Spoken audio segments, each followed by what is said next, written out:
రాజ్యాంగాన్ని ఆమోదించి 75 ఏళ్లు పూర్తయిన సందర్భంగా లోక్సభలో జరిగిన ప్రత్యేక చర్చలో ప్రధాని మోదీ ప్రసంగించారు. యూనిఫామ్ సివిల్ కోడ్, ఎమర్జెన్సీ అంశాలను ప్రస్తావిస్తూ కాంగ్రెస్ పార్టీని విమర్శించారు. గరీబీ హటావో నినాదంపై కూడా మోదీ విమర్శలు గుప్పించారు. यूनिफॉर्म सिविल कोड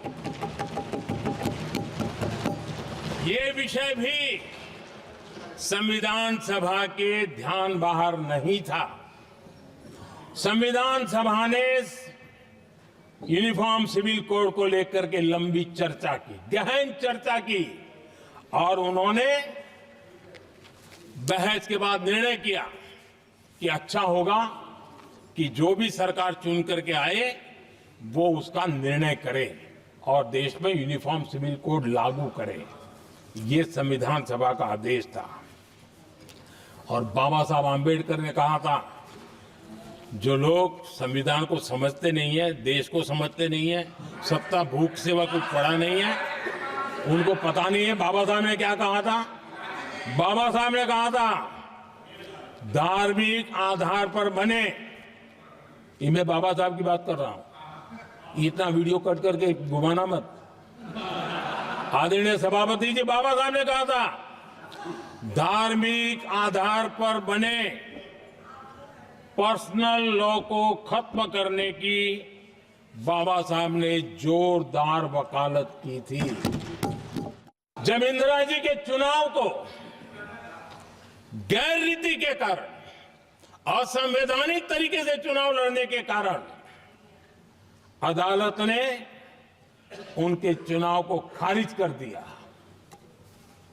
और उनको एमपी पद छोड़ने की नौबत आई,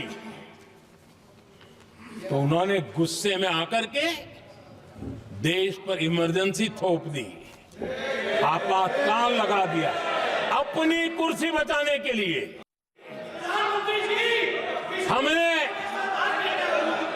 हमने संविधान संशोधन किया, हमने देश की एकता के लिए किया. बाबा साहब आंबेडकर का संविधान 370 की दीवार के कारण जम्मू कश्मीर की तरफ देख भी नहीं सकता था. हम चाहते थे बाबा साहब आंबेडकर का संविधान हिंदुस्तान के हर हिस्से में लगना चाहिए और इसलिए बाबा साहब को श्रद्धांजलि भी देनी थी, देश की एकता को मजबूत करना था. हमने संविधान संशोधन किया, डंके की चोट पर किया और 370 को हटाया. हिंदुस्तान में अगर सबसे बड़ा जुमला कोई था और वो 4 पीढ़ी ने चलाया, वो जुमला था गरीबी हटाओ. ये ऐसा जुमला था, ये गरीबी हटाओ ऐसा जुमला था.